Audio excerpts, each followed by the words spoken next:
In this episode, we're going to talk about why it's important to always be hiring. My guests will share some lessons learned in regards to leadership and team building. And we're going to talk about how to manage performance, especially if you're leading someone who does a job you don't actually know much about. I'm joined for this conversation by Shane Foss. Shane is an expert in business development and strategy, sales strategy, and team development. After over 20 years as an executive in the medical industry, Shane launched Hooray Health, an unconventional health insurance company that works hard to provide affordable healthcare benefits for employers and employees. He loves to share insights on how managing a business has significantly changed since the Great Resignation, what strategies business leaders and managers can use to attract and retain employees in 2022, and how to keep teams focused and motivated. I'm excited to have him on the show. Without further ado, let's dive into it. Here's the question. How do you successfully transition into your first official leadership role, build the confidence and competence to lead your team successfully, and establish yourself as a respected and trusted leader across the organization? That's the question, and this show provides the answers. Welcome to the Manager Track podcast. I'm your host, Ramona Shaw, and I'm on a mission to create workplaces where work is not seen as a source of stress and dread, but as a source of contribution, connection, and fulfillment.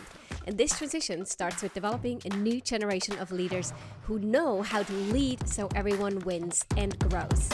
In this show, you'll learn how to think, communicate, and act as the confident and competent leader you know you can be.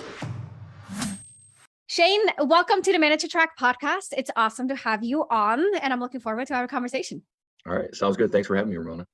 One of the things that intrigued me about your profile was your experience in a different range of industries and hands-on leadership experience that you had, and then transitioning into building your own business. Can you tell us a little bit about your career in a nutshell and what got you where you are today? Yeah, I think, for me, I'm always about new experiences and learning. I'm definitely a learner. And so I was really lucky to work for some great companies to learn the, how to manage a P&L, more importantly, how to manage people. And so when I got the opportunity to start my own company, I felt I was prepared to run it successfully, because I think one of the biggest challenges when you start a business is really managing people, managing expectations, and really staying focused on what's important. And if you don't have that experience, like I see some guys that start a business, right out of whether it's college or don't go to college and start a business, and God bless them, that's awesome. I'm impressed with people that do that. But it's interesting because when you don't get that other perspective, I think it takes you a lot longer to get there, because really you're depending on yourself more than, for me, I was really lucky. I had great mentors, great leaders that I learned from, and had the opportunity to not have my own money at risk, if you would. Yeah. I think there's the thing early on, or for people who haven't really gone through the experience of leading, is that there's a lot of things they don't know. Correct. Right. So those blind spots of, what you just said, it's like I manage a P&L, and it's about the people at the end of it. And how do you create teams, and how do you motivate and engage employees and build and develop the team as the company grows? Yeah. More so than what we may assume, which is more of the tactical expertise that schools and education system focuses on. Right. Well, I think, one of my really close friends is a very successful businessman. He's had the same business for 30 plus years now. They do 20-30 million in annualized revenue. I mean, it's a big business. And he asks me questions all the time. Like, do you think I'm at the point where I need a CFO? It's like, you needed a CFO 5 years ago when I told you, right? Do you need, what do you think on this? What do you think? And it's when you don't have that organizational knowledge and experience, it's really hard, because it honestly, it inhibits your ability to grow and scale. And so from my standpoint, I told my son when he graduated college, I was like, just take some time and learn on somebody else's dime for a little bit. I'm not saying you have to be there the next 30 years, but just get some experience and understanding of what's going on. And it certainly doesn't hurt.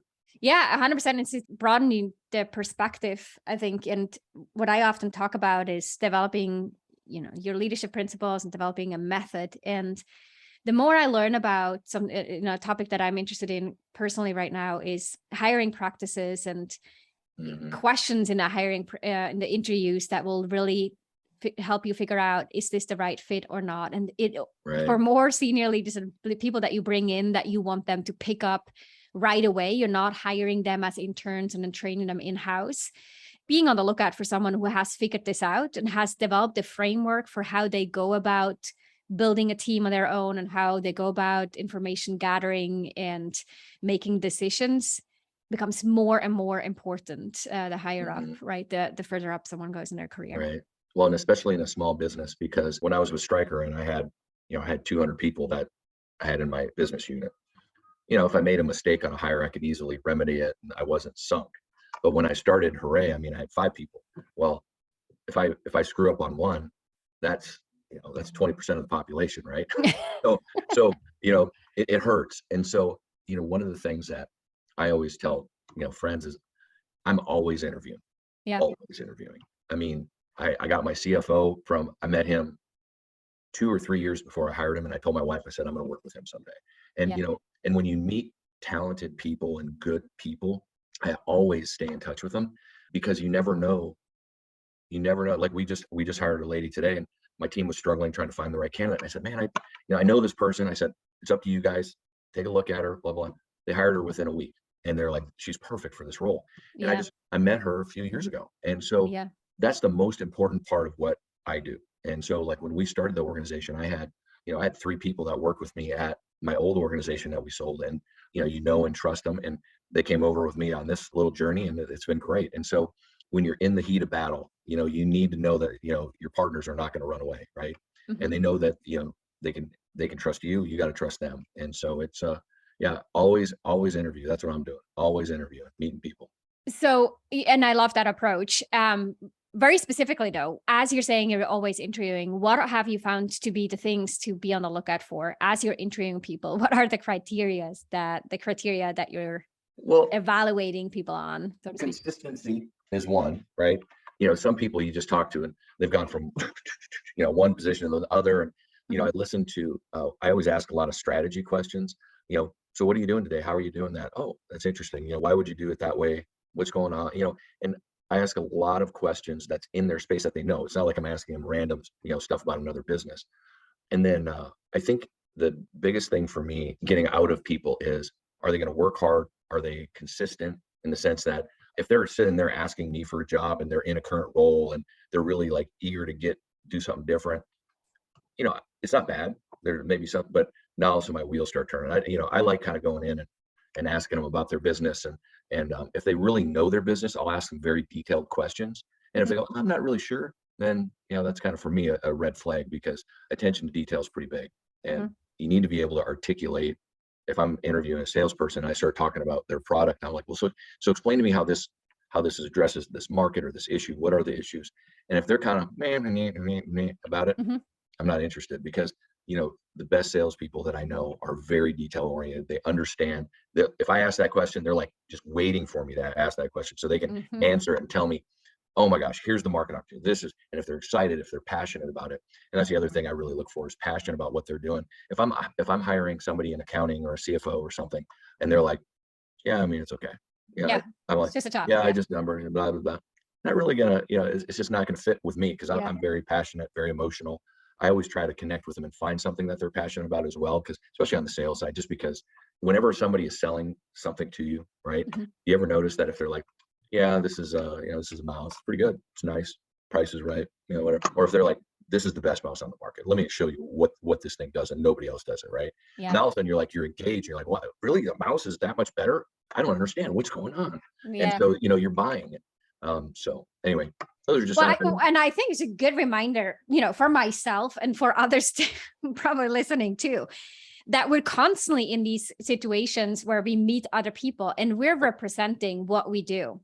And sometimes we may say, oh, I say, oh, I do leadership development, in companies. And I can say that as of, I don't want to brag. I don't want to make a big deal out of it. But no, actually, this is a moment that demonstrates my values and what I care about personally and professionally. And it's also a Absolutely. way in how do I articulate it and how I articulate or present my skill sets to the outside world. People are constantly interviewing and constantly evaluating, whether that's professionally on a personal level, right? It's Absolutely. a good 100%. reminder to be aware of that. Yep. People are judging you on Yeah. how you dress, how you interact with them.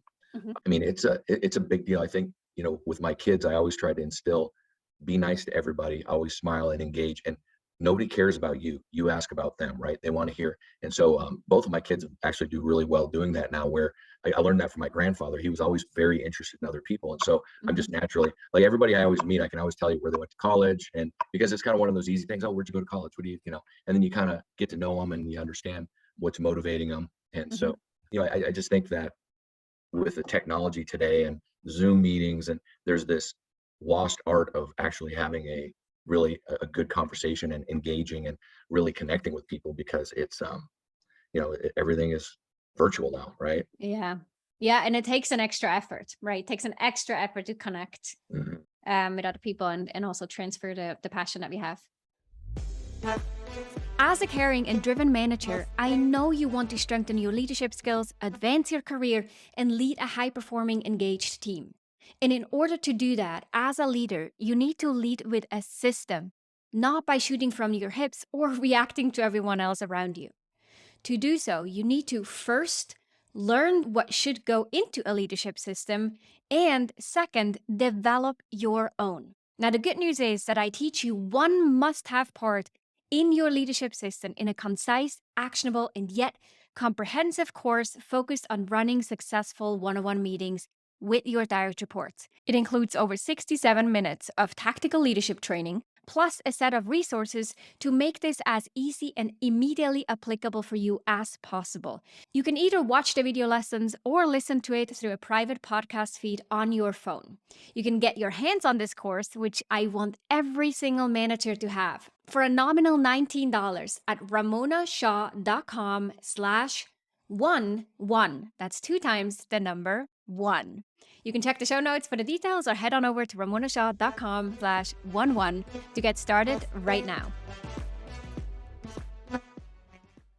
So you talk a lot about the Great Resignation and sort of what it takes on leaders, business owners, and alike to engage the employees and to create a work environment where people want to follow. Like you said, people that from your past companies have now joined your current company. What is your perspective on this? So the Great Resignation is here to stay.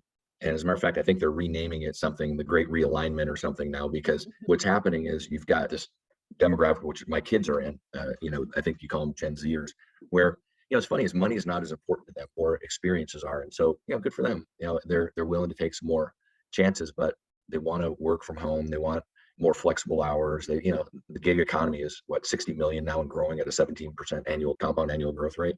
So for us as business owners, we have to, or leaders, business leaders, we need to figure out, okay, you can sit here and complain about it, that they want to rock, climbing wall in your office, or you want to ping pong or whatever. But the reality is, that's the future of our country. And so we need to figure this out. And so I think instead of fighting it, you got to really dig in. And we've instituted a, work from home policy. We still have a bunch of people that come in. We still, we're trying to do quarterly events, but you've got to, you got to really listen to your employees, but also listen to what's happening in the market. And I think the way we went about recruiting before is going to change. And the reason is, historically, if you posted a job on Indeed or Monster or whatever, you'd get 50 candidates. You'd have what you can look through. Maybe there's a couple that make sense or not. Well, now you're getting 1, maybe 2 candidates.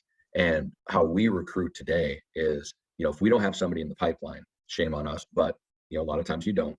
Then you've got to start looking elsewhere. Right now, we need to start looking outside and saying, all right, who do we know that would be a good fit? Who do we, And so I think that's changing how we recruit.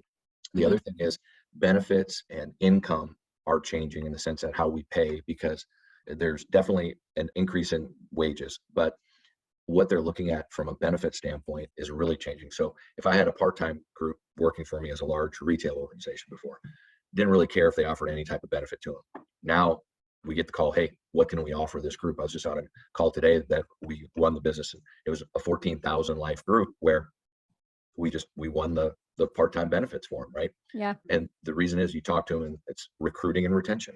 Yeah. And the market is very competitive. And, if you haven't already built your strategy on it, boy, you better hurry up, because it's going to be really challenging. Even the large organizations that traditionally they had one job posting and 1,000 people would apply, they're not getting the high value candidates like they used to, the high volume of the high value candidates. So it's going to be interesting. It's going to be really interesting over the next 5 years. Through this sort of shift in the marketplace, we see the power shifting right from away from the employer towards the employee. And I also like how you said we have to embrace the fact or stop resenting the fact that different generations have different preferences. Right. And I see this not just in the recruiting world or conversations, but really also as it comes to leading people from different generations. We may be baffled, or it's like, oh my gosh, this is beyond me. I can't even imagine this person said this to me, or this person does this. And we can think it's wrong, but the more we think it's wrong, the more we create a disconnect versus actually trying to solve it and saying like, okay, it's different. I would have never said that. I would never done that, but they do. And what's the good thing about that? What can I learn from this perspective? And how can we work together and create a team that, allows for these generations to come in and thrive with whatever they value and is important to them? Right. I think it's twofold. I think first, it's a great learning opportunity or teaching opportunity, excuse me, to work with them because, sometimes when you're young and, you're aggressive, you've been in college, so you don't really know how the real world works. And so you're like, I don't get this. And they say something inappropriate on email. And I think it's a good teaching experience, right? I think they can learn from that. But on the flip side, we've also got to listen, right? If they, I'll give you an example. We have two young people that work for us. We love them. They're like my daughters, right? They're just awesome, great employees, but just great people. And, we were talking one day and they're like, I'm spending X on tolls. It takes me 35 minutes to get up, an hour almost to get home because of the traffic. And they're like, man, we'd really like to work from home. And we're like, you know what? We can make that happen. And so I think, and traditionally, I'm a people person. I want people in the office. I want to stop in and say hi. Boy, it drives me nuts. But it's good for them, and it's better for them because it's taxing on people, right? Financially and mentally, when you're sitting in a car for that long. So speaking of remote work, you talk about how to transition into a remote leadership and do so effectively. What are some of the things that you've shifted in your approach to leading your team as you adopted this new work setup? So video's on, right? So cameras on. We talk pretty much daily almost with everybody, right? So the business leaders, we have weekly hour-long sessions where we can talk through everything. We have a leadership meeting as a group on Monday mornings, but our teams, they get on and we're coaching through Teams, video conferencing daily with our people, and that's really the biggest change. And so, but when we had 3 new hires this week, and so they came in today, and we're everybody came in the office, so it's really nice to have everybody together. And so that's we just got to, it's harder to make a point to make sure that you get together as a group when you don't see each other every day. I mean, physically see each other every day. So that's something that you just gotta put on the calendar. Like, we went to a comedy club. One of our sales guys is a stand-up comedian. And so we literally we took the whole company and we went to watch him perform when he was in town. And so that was a lot of fun. And I think it's just, you look at it differently in the sense that you just got to make sure that you're doing this, getting together as a group on a regular basis. Yeah. So being intentional about it. And I love how you said having these ongoing conversations and having them on the calendar on a recurring basis, right? The one-on-one meetings, the team leadership meetings, and so forth. Yep. Okay. One of the things that I would love to ask before we wrap up is, what were some of the biggest leadership challenges that you faced as a CEO, and that you think other people can learn from and make better decisions as a result of hearing about your challenges and how you overcame them? I think as a CEO, whether you're a small or large company, sales revenue is king, right? If you can't sell it, then no business. Increase sales cures all. Right. That's been the line. The biggest challenge I had is one of the people that started with me in this business was the head of sales, and he had all the insurance sales experience. Great guy. But after 2 years, he just was not getting it done. Right. The rest of us on the team would be, we'd be in early in the day, and we would leave late at night. We were traveling. I mean, I was doing over 400 presentations a year. Oh, and my COO at one point gave me the list of, hey, this is what he's done this year. Here's what you've done this year. And when I looked at it and I did over double of what he did, and he wasn't getting the results, it finally, and kudos to my COO. He's such a awesome human being. and incredible partner, but he kind of just said very nicely, hey, look, he's not getting it done. And he was right. And so making that hard call to let him go. So we sat there without a head of sales for a while. I was it, but we turned that whole thing around, and it was the best thing we ever did. So I think making the decision, listening to your team, and not waiting, right? Jack Welch always said, I never look back after firing somebody and said, man, I wish I would have kept them on another 2 months, right? He always said, I wish I would have let them go 2 months before that, right? Yeah. So I think, that's the hardest part about, or biggest mistake I've made, being the CEO, is just not pulling the trigger soon enough in that situation. Can you speak a little bit about how to evaluate performance of someone who leads a different department or does something that you've never done? So let's say, in this case, right, you could look at the track record of what your head of sales did and what you did.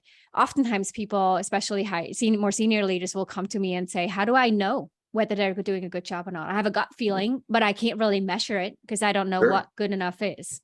A couple things. Sales is easy. I've led large sales organizations my whole life. So sales is easy. You're either selling or you're not. You're hitting numbers or you're not, right? That's measurable. Exactly. Yeah. But, let's say from a customer service standpoint / implementation for us, what we do is we sit down with them in the beginning and say, okay, if increased revenue and profitability is our ultimate goal, right? Then what metrics tie into that from your role? What do you have control over? And then we lay that out, and then we follow those metrics. And you can do that in any scenario. That's what you follow. And then, because in the beginning, you don't know if they're good or bad. I mean, you hope they're good, but and if they're not hitting their own metrics, then we've got a problem, right? Yeah. And I think every year you've got to reevaluate. There's a really good program out there, and it's the book is called Traction, but they really focus on 5 metrics by, so for operations, for sales, for line implementation, stuff like that. So you can break it down simply into, hey, here are the 5 metrics. These are the most important metrics that we got to follow, and that's what you follow. And then it goes up to the master scorecard for everybody, and so, which is my scorecard. And so I think breaking it down into little chunks. I think the biggest challenge I see with most people when I talk to them, they'll have a full 5 pages of, this is what we're going to track. No, you're not. You're not tracking that. There's no way you're tracking that. You need to track 2 to 5 items that move the needle. I love that. And I think this is directly applicable to anyone, regardless of how big the size of their team and where they sit in the hierarchy. When you have people, and as you're building the team, get crystal clear on what are the metrics you're tracking. Yeah. Both people are fully aware of what's being tracked. Usually there's one that's highest priority, right? And then a few of those sub criteria that you're tracking. And then measure on those and check back in on those on a recurring basis. Yeah, absolutely. And I think the biggest thing there is just always remember what your ultimate goal is, right? If you're not in it to make money, then that's fine, right? If you're not for profit, blah, blah, blah. But if you're in it for making money, the bottom line is, how do I grow revenue and how do I make it profitable? So everything should tie into that, right? So for us, from an implementation standpoint, how do we improve participation, right? How do we get more people buying the product? How do we cut cost out of that? How do we make more efficient, stuff like that? And so those are the things that, because a lot of people will say, well, it's how many people picked up on the text message. Well, okay, so let's take a look at that farther. If I pick up the text message, what happens? Well, I go to the website and I buy a policy. Exactly. So why don't we just break it down? How many policies are you buying? Now you need to look at other metrics, but the reality is, let's judge you on, the overall, the outcome. The end goal. Otherwise you're tracking too much. My eyes get glazed over, right? Too much detail. Yeah, exactly. Awesome. Shane, thanks so much for sharing your story, your perspective on business building and employee retention and what it takes to build a team or a company, for the matter of fact. Tell us a little bit more about where people should go if they want to check out Hooray, your company, or if they want to connect with you personally. Yeah, sure. So you can connect personally to me on LinkedIn. You can go to hoorayhealth.com, HOORAY health.com, and learn more about what we're doing. Awesome. Thank you so much. We'll link to both of those in the show notes. Shane, thanks so much for being on the call. I appreciate it. You sharing your perspective and making the time. Thanks for asking me. Thanks, Ramona. It was a good call. If you enjoyed this episode, then check out 2 other awesome resources to help you become a leader people love to work with. This includes my best-selling book, The Confident and Competent New Manager, which you can find on Amazon or at ramonashaw.com/book, and a free training on how to successfully lead as a new manager. You can check it out at ramonashaw.com/masterclass. These resources and a couple more you'll find in the show notes down below.